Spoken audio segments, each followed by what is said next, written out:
Bismillahirrahmanirrahim and Assalamu alaikum. Myself Muhammad Khizar Hanif and topic today I am going to present is posture training and deep breathing exercises. Basically posture drainage क्या होता है? Posture drainage secretion को mobilise करता है जो कि respiratory condition के patient में होते हैं, जैसे अस्थमा के, कोविड के, एम्फोसीमा में। इनके लिए हम पोस्चर ड्रेनिंग बेसिकली करते हैं। और इसमें टेक्निक्स क्या क्या होती हैं?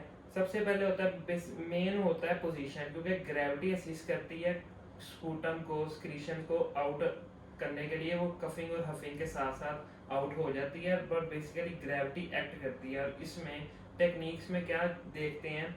सबसे पहले पोजीशन देखते हैं। पोजीशन जो है वो पेशेंट की 5 मिनट से ज़्यादा एक पोजीशन में पेशेंट ना रहे, ये गौर करना है। फिर पोजीशन और पोजीशनिंग आप बेड पे भी करवा सकते हैं, फ्लोर पे भी करवा सकते हैं।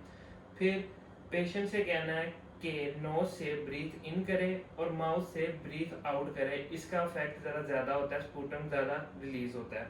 फिर चेस्ट की जो पोजीशन है वो हिप से ज़रा लोअर हो, क्योंकि स्पूटम इजीली आउट हो जाता है कफिंग के थ्रू। और देन इसकी ये जो पोस्चर लेने की टेक्निक्स हैं, ये बेसिकली मॉर्निंग में दी जाती है पेशेंट को और बिफोर गोइंग टू बेड, कि रात को वो खांसी वगैरह ना करे, तंग वगैरह ना हो। ये टेक्निक्स की अब पोजीशनिंग बताते हैं। जैसा कि हम जानते हैं लंग्स के 3 सेगमेंट होते हैं, अपर, मिडल एंड लोअर सेगमेंट। अब तीनों में पोजीशन हम डिफरेंट रखेंगे ड्रेनेज के लिए। सबसे पहले हम बात करेंगे अपर सेगमेंट की। अपर सेगमेंट में सबसे पहले आ जाता है एपिकल रीजन। एपिकल रीजन में हम पेशेंट को क्या कहेंगे? फ्लोर पोजीशन में बिठाएंगे। वो पोजीशन कैसे हम परफॉर्म करते हैं?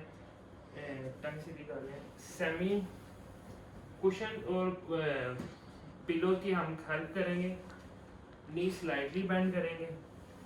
स्लाइटली बेंड के लिए हम नीचे पिलो रख देंगे और ये एपिकल रीजन होगा। यहाँ पे प्रिकर्शन की मदद से हम पोस्चर ट्रेनिंग स्टार्ट करेंगे। ये एपिकल रीजन की होगी। अब हम चलते हैं एंटीरियर रीजन पे। एंटीरियर रीजन पे क्या करेंगे? पेशेंट को कहेंगे ये रिलैक्स। पेशेंट को हम कहेंगे कि सुपाइन लाइन में लेटे, सीधे लेटे। जैसे ही स्पाइन लाइन में लेटेगा, साथ ही हमने नी को फ्लेक्स करने के लिए नी के नीचे पिलो की सपोर्ट दे देनी है। और अपर सेगमेंट, जैसे कि ये अपर सेगमेंट है, इस पे प्रिकशन से हम अपनी पोस्चर ट्रेनिंग स्टार्ट कर देंगे। ये हो गया इंटीरियर फॉर अपर लोब के लिए। अब बात करते हैं पोस्टीरियर लोब के लिए। पोस्टीरियर लोब के लिए अब राइट और लेफ्ट लंग के लिए दोनों डिफरेंट है। रिलैक्स। अब पोस्टीरियर लोब के लिए सबसे पहले अगर राइट लंग की हम करेंगे तो पेशेंट को कहेंगे लेफ्ट साइड पे लेट जाए, लेफ्ट साइड पे जाए। और अपना जो हैंड, लेफ्ट हैंड होगा पेशेंट का, वो बैक पे आ जाए। लेफ्ट हैंड बैक पे और राइट हैंड को हम सपोर्ट करेंगे पिलो के साथ। राइट हैंड पिलो की सपोर्ट होगी। नी राइट नी फ्लेक्स, पिलो की सपोर्ट दें। ये सीधा कर दें, लेफ्ट राइट फ्लेक्स। ये हम पोस्टीरियरली अपर लोब के लिए ऐसे करेंगे और लेफ्ट लंग के लिए ऐसे ही लेफ्ट साइड पे हो जाएंगे। उसमें क्या होगा? रिलैक्स हो जाए। उसमें ये होगा कि पेशेंट की जो जैसे हाँ जी लेफ्ट पे हो जाए अपना, लेफ्ट बाजू बैक पे, बैक की तरह ऐसे।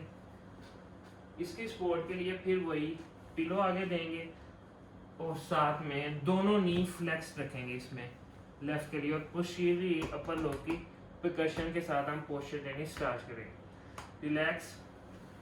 अब हम बात करते हैं मीडियल लोब। मीडियल लोब में क्या करेंगे? पेशेंट को कहेंगे स्ट्रेट लेट के अब थोड़ा सा राइट मूव, लेफ्ट मूव कराएंगे पेशेंट को पिलो की सपोर्ट के साथ। लेफ्ट साइड पे नीचे पिलो रख दिया। पेशेंट की चेस्ट टिल्ट होगी, हल्की स्लाइटली टिल्ट होगी। और इसमें एक ख्याल करेंगे हम कि पेशेंट के जो फीट्स होंगे ना, वो 35 to 36 centimetre above from the chest होंगे बेड ग्राउंड से। उसके लिए हम पिलो यूज कर लेंगे दोनों टर्न। ये ऑलमोस्ट 37 सेंटीमीटर हो जाता है। ये स्लाइटली टिल्ट इधर होगा और ये बाजू अपर होगा ऐसे, और ये थोड़ा सा उधर टिल्ट होगा ऐसे। और यहाँ पे मीडियल लोब की प्रिकशन से हम पोस्चर ट्रेनिंग स्टार्ट करेंगे। रिलैक्स। अब हम बात करते हैं आगे लोअर लोअर सेगमेंट की। लोअर सेगमेंट में सबसे पहले एपिकल रीजन आ जाएगा। एपिकल रीजन के लिए हम पेशेंट को कहेंगे प्रोन पोजीशन में लेट जाए, उल्टे लेट जाए। अब हम बात करेंगे लोअर लोब की। लोअर लोब पे सबसे पहले हम एपिकल सेगमेंट की बात करेंगे। एपिकल सेगमेंट में पेशेंट को हम प्रोन पोजीशन में लेटाएंगे, आर्म रिलैक्स, हेड होगा वो एक साइड की तरफ मूव कर देंगे और पिलो की सपोर्ट करेंगे अंडर हिप ऐसे। ये फिर लोअर सेगमेंट में एपिकल रीजन पे प्रिकशन करके हम पोस्चर ड्रेनेज कराएंगे, रिलैक्स। अब हम बात करते हैं एंटीरियर लोअर लोब में एंटीरियर सेगमेंट की कैसे करवाएंगे। उसके लिए पेशेंट को कहेंगे हम सुपाइन लाइन में सीधे रह जाएं और जो पिलो हम सपोर्ट करेंगे अंडर बटक हम पिलो रख देंगे और इसमें वही काम करेंगे। बेड से जो फुट का होगा, फुट अपवर्ड, वो 46 सेंटीमीटर रहेंगे और स्लाइटली चेस्ट और हेड भी वन साइड होगा, चेस्ट का एंगल भी 20 स्लाइडली टिल्ट करेगा और हम एंटीरियर रीजन पे लोअर लोब पे प्रिकशन से अपनी पोस्चर मैनेज करेंगे, रिलैक्स। नाउ लोअर लोब में पोस्टीरियर रीजन पे कैसे करेंगे। पोस्टीरियर रीजन पे उल्टे प्रोन लेटे, head one side, arm relax और पिलो हिप के अंदर पिलो रखेंगे सपोर्ट के लिए। और वही इसमें भी पोस्टीरियर के लिए भी लेग्स की जो ग्राउंड से या बेड से 46 सेंटीमीटर अबव होगा, chest slightly tilt 20, then percuss for the posterior region. Now relax. अब हम बात करेंगे लोअर लोब में मीडियल साइड की कैसे करेंगे। मीडियल साइड पे सुपाइन लाइन में लेट जाएं,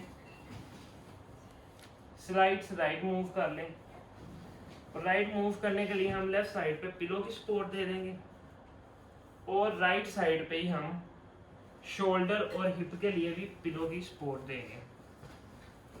ये शोल्डर सीधी कर दो and then for the hip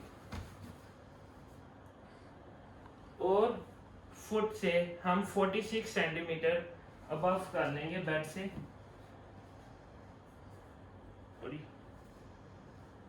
और मीडियल साइड पे फिगर्स करके स्पूटम। अब हम बात करेंगे लोअर लोब में लेटरल साइड पे कैसे हम कैसे पोजीशनिंग करवाएंगे। तो उसके लिए अब जो साइड लेफ्ट या राइट ऑपोजिट साइड पे हम उसको पेशेंट को कहेंगे कि मूव कर ले और पिलो की सपोर्ट देंगे बिलो हिप और साथ में ग्राउंड से फुट को 46 अबव रखना है, 46 सेंटीमीटर अबव और टिल्ट स्लाइडली टिल्ट और लेटरल साइड पे जो सी भी साइड होगी उसको हम प्रिकस करके पोस्चर ट्रेनिंग करके स्पूटम बाहर निकालेंगे। Now further explained by Sharaf and Sharia. Assalamu alaikum. My name is Sharaf Hussain and today I am going to discuss about percussion. Percussion basically हम chest की percussion की बात कर रहे हैं। उसमें हम different position में chest की percussion कर सकते हैं और हम percussion करते क्यों हैं? इसलिए करते हैं क्योंकि जो mucus lungs के walls में इकट्ठा हुआ है, जो stick हुआ है, उसको हम निकालने के लिए percussion करते हैं ताकि जो है ना वो म्यूकस स्मॉल एयरवेज से निकल के लार्ज एयरवेज में चला जाए और वहाँ से सिक्रीट हो सके। अब आता है कि परकशन करनी कैसे है। परकशन करनी ऐसे कि जो आपका राइट हैंड है इसको हमने कप शेप बनाना है। कप शेप बना के हमने चेस्ट पे जो है ना टैप करना है डिफरेंट जो है ना पोजीशंस में, चेस्ट पे, बैक पे, साइड पे, ताकि जो है ना जो म्यूकस इकट्ठा हुआ है वो जो है ना सिक्रीट हो सके। तो सबसे पहले जो है ना इसके बारे में कुछ चीज़ें जानने की ये है कि जो हम परकशन करेंगे, जो टैप करेंगे, वो हमारा हाथ जो है फुल कप शेप में होगा, क्लैप की साउंड नहीं आनी चाहिए और सेकेंडली जो है ना पेनफुल नहीं होना चाहिए, पेशेंट उससे अनकंफर्टेबल ना हो और पेन फील ना करे। तो मेरे पास पेशेंट है जिसमें हम जो है ना उसकी स्पाइन साइड पे लिटा के हम चेस्ट पे उसकी जो है ना परकशन करेंगे। और सेकेंडली ध्यान ये रखना है कि जो है ना स्पाइन हो गया, लोअर बैक हो गया, इन चीज़ों पे ज़्यादा टैप नहीं करना, क्योंकि इनके जो इंटरनल ऑर्गन्स होते हैं उनका डैमेज होने का जो है ना मसला होता है। फर्स्ट ऑफ ऑल मैं अपने पेशेंट को कहूँगा कि वो स्पाइन जो है ना लाइन में लेटे और जो है ना मैं ताकि इसकी जो है ना परकशन कर सकूँ चेस्ट की। प्लीज़ आप स्पाइन लाइन में लेटिए। सबसे पहले हमने पेशेंट को कहना है कि जो है ना सांस लो, थोड़ा सा अंदर बाहर निकालो, बस। तो ये इसकी रिब्स के ऊपर हमने जो है ना टैप करना है, और लेकिन इतना ज़्यादा नहीं करना कि पेशेंट को जो है ना पेन फील हो। और सेकेंडली अपने सबसे पहले हमने हाथ गर्म करने होते हैं ताकि जो है ना बॉडी के साथ हमारा टेम्परेचर सेट हो सके।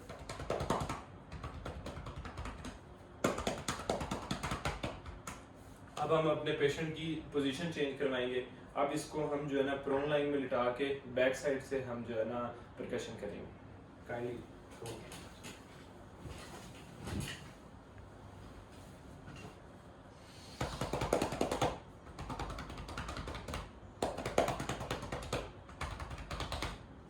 ठीक है, ये हो गया परकशन। अब आप लेट लीजिए। इसके बाद हमारे पास आ जाता है कि वाइब्रेशन थेरेपी। वाइब्रेशन थेरेपी भी बेसिकली हम इसलिए देते हैं कि जो है ना जो म्यूकस इकट्ठा हुआ हुआ है लंग्स के अंदर वो उसको सेक्रीट करवा सकें।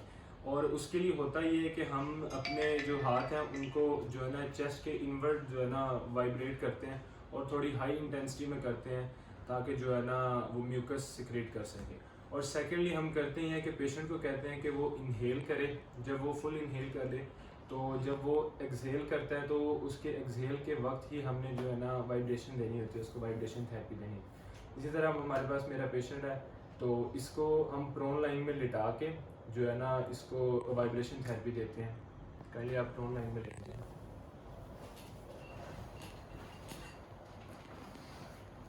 चूँकि दूसरा बेड नहीं है तो इस वजह से अब दोनों हाथ को इस तरह हमने जो है ना पोस्टीरियर साइड पे प्लेस करना है और चेस्ट के इनवर्ट जो है ना हमने वाइब्रेशन थेरेपी देनी है इस तरह से।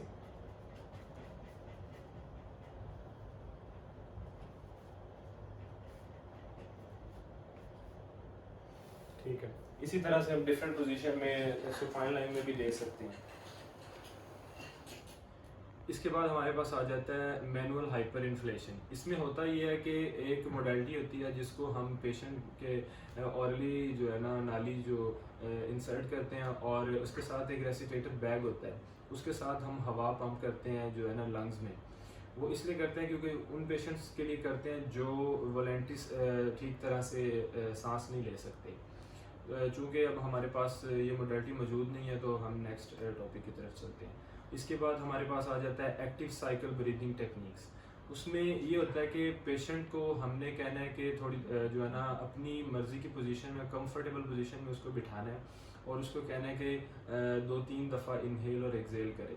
अब मैं अपने पेशेंट को कहूँगा कि 2-3 दफ़ा नॉर्मली इनहेल और एक्सहेल करें। सांस लें, छोड़ें, सांस लें, छोड़ें। अच्छा, सबसे पहले ये आ गया। उसके बाद हमारे आएगा कि हमने जो थोरेसिक है उसकी एक्सपेंशन करवानी है। उसके लिए हम पेशेंट को कहेंगे कि वो अपने दोनों हाथ जो है ना अपनी रिब केज के पास रखे और उसके बाद जो है ना डीप इनहेल और एक्सहेल करे। काइंडली आप अपने दोनों हाथ रिब केज पे यहाँ पे रखें। ठीक है, ठीक है। अब इनहेल और एक्सहेल करें, सांस लें अंदर, छोड़ें। ये अब जो है ना थोरेसिक एक्सपेंशन ये देख सकते हैं आप।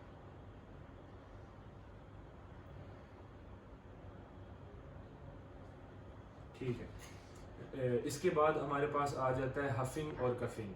हफिंग और कफिंग में बेसिकली हमने हफिंग और कफिंग इसीलिए करवाते हैं ताकि कफिंग के ज़रिए जो स्पूटम अंदर जो है ना स्टिक हुआ है वो बाहर निकल सके। अब हफिंग करवाने के लिए मैं अपने पेशेंट को कहूँगा कि वो अपना जो है ना राइट हैंड अपने फेस के आगे रखे और ज़ोर ज़ोर से जो है ना अपनी सांस थ्रो करे इस पर। काइंडली आप अपना हाथ रखे, जो ही 3-4 दफ़ा ये करेगा ऑटोमेटिकली इसको कफ होना स्टार्ट हो जाएगी और जिसके ज़रिए इसका स्पूटम जो है ना वो सिक्रीट हो जाएगा। Thank you so much. अस्सलाम वालेकुम। My name is Shahryar Wahid and today I am going to discuss autogenic drainage. So it is a deep breathing exercise for mucus clearance. So autogenic drainage basically एक हमारे पास technique है जिसमें हम breathing control के through minimum effort के through हम mucus को clear करते हैं से अपने एयरवेज से. सो सबसे पहले हम पेशेंट इसके हमारे पास 3 फेज होते हैं, unsticking phase, collecting phase and evacuating phase. So patient को हम पेशेंट परफॉर्म कर लेते हैं ये. सो एक गहरी सांस लो और फुल डीप इनहेल करो और फुल एक्सहेल कर दो. देन अपने लोअर टमी पे हैंड रखो और हल्की सी सांस लो स्लोली और फील करो कि क्रैकिंग साउंड प्रोड्यूस हो रही है. देन ये हमारे पास फेज 1 होता है. देन फेज 2 में हम मिडल लोब पर करते हैं और थोड़ी सी लाउडर क्रैकिंग साउंड हमारे पास लाउडर हो जाती है तो वो हम फील करते हैं. मिडल ऑफ द चेस्ट पे फील करो, थोड़ा सा और गहरा सांस. देन फेज 3 हमारे पास आ जाता है, अपर लोब पर हम करते हैं और उसमें हम लाउडर और स्लो इनहेल करते हैं और एक्सहेल करते हैं. देन एंड पर कफ आउट कर दो. अब बेसिकली ये 3 फेजेस थे हमारे पास और तीनों फेजेस को हमने 3 टाइम्स रिपीट करना होता है ताकि म्यूकस इजीली सिक्रिएट हो जाए और कफिंग को हमने रोकना होता है तीनों पहले 2 फेजेस में ताकि तीसरे फेज में वो इजीली मिनिमम एफर्ट के साथ अब कफ के साथ म्यूकस को क्लियर कर सके. देन हमारे पास जो सेकंड प्रोसीजर आ जाता है वो हमारे पास आ जाता है पॉजिटिव एक्सपायरेटरी प्रेशर. सो उसमें बेसिकली हमारे पास किसी मास्क के थ्रू या किसी एक मैकेनिकल ब्रीथ होता है डिवाइस होती है उसमें हम इनहेल करते हैं और एक्सहेल करते हैं. बेसिकली जब हम करते हैं इनहेल में हम बेसिकली वो इजीली हो जाता है, लेकिन जब एक्सहेल करते हैं तो उसमें हमारे पास 4 टाइम्स इंक्रीज रेजिस्टेंस हो जाती है. सो पेशेंट को प्रॉब्लम होती है और वो जो एयर बच जाती है लंग्स में तो वो म्यूकस को क्लियर कर देती है और हम फिर वो एक्सहेल कर देते हैं. सो इसके बाद नेक्स्ट हमारे पास आ जाता है सेगमेंटल ब्रीथिंग. सेगमेंटल ब्रीथिंग में बेसिकली हमारे पास डिफरेंट लंग के चेस्ट के डिफरेंट सेगमेंट्स पे हम ब्रीथिंग एक्सरसाइज करवाते हैं देन और फील करवाते हैं इंडिविजुअल सेगमेंट्स पे और बाकी सेगमेंट्स को रिलैक्स रहने देते हैं. देन हम परफॉर्म कर लेते हैं. हमारे पास बेसिकली 4 टाइप्स के सेगमेंटल ब्रीथिंग्स हैं, lateral costal breathing expansion, posterior basal expansion, apical expansion and right middle lobe और lingual expansion. So apical lobes के लिए हम पेशेंट को सिंपल अपराइट पोजीशन में स्टैंड करेंगे, सिट करवाएंगे, बिठाएंगे और हम उसके एपिकल रीजन पे हैंड प्रेस करेंगे और हल्की सी रेजिस्टेंस प्रेस करेंगे. ये हम भी कर सकते हैं, थेरेपिस्ट भी कर सकते हैं, पेशेंट खुद भी कर सकता है. देन हम उसको कहेंगे कि वो इनहेल और एक्सहेल करें 3 टाइम्स.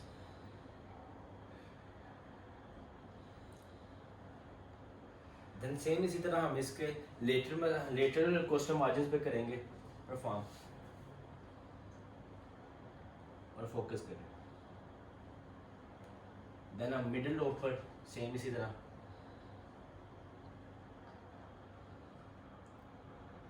देन इधर से करना posterior side. Then posterior side के लिए बेसिकली हम सैक्रम के नीचे हैंड इस तरह प्लेस करेंगे और inhale and exhale.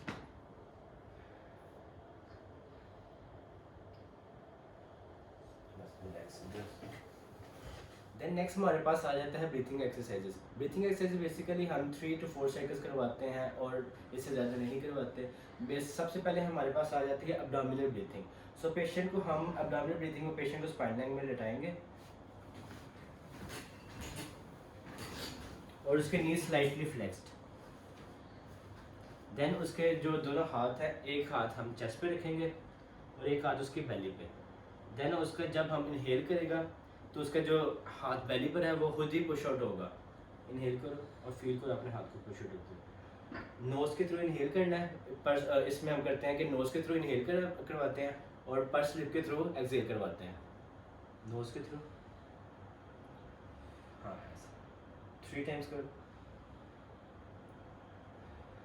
Then abdominal breathing के बाद हमारे पास आ जाती है purse lip breathing. First lip breathing में भी बेसिकली सिंपल सेम टेक्निक है कि हमारे पास पेशेंट जो है उसमें हम फर्स्ट लिप ब्रीथिंग में बेसिकली हम काउंट ऑफ 1 2 में इनहेल करवाते हैं और काउंट ऑफ 4 पर एक्सहेल करवाते हैं. नोज के थ्रू हमने इनहेलेशन करवानी है और फर्स्ट लिप के थ्रू एक्सहेलेशन करवानी है. लाइक दिस जैसे मैं करूँगा. काउंट ऑफ 2, काउंट ऑफ 4 पर.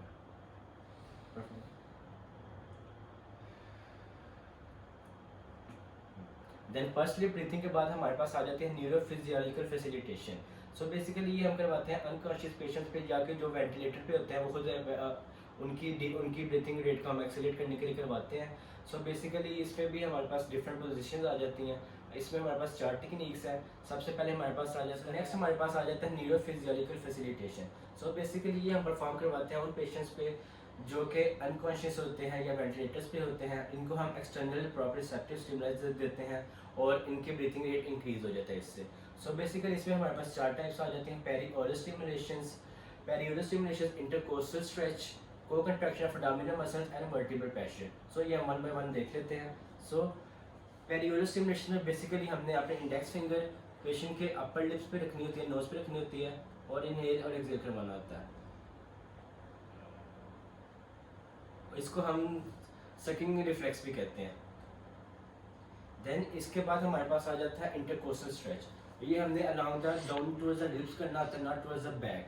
पेशेंट सिर्फ अपराइट पोजीशन में होगा, हम फिंगर्स के थ्रू टॉप लिप से डाउनवर्ड लिप पे प्रेशर अप्लाई करेंगे इंटरकोस्टल लाइक दिस।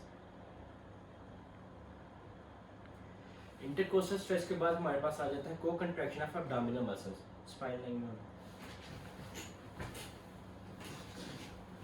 इसमें हमारे पास होता है कि को कंट्रैक्शन ऑफ abdominal मसल्स में हमारे पास एक हाथ हमारा पेल्विक मसल्स पे होता है, एक थोरैक्स रीजन पे। देन हमने टुवर्ड्स प्रेशर अप्लाई करना होता है, को कंट्रैक्शन करवानी होती है। सो जो प्रेशर होगा वो अप्लाई होगा इस तरफ।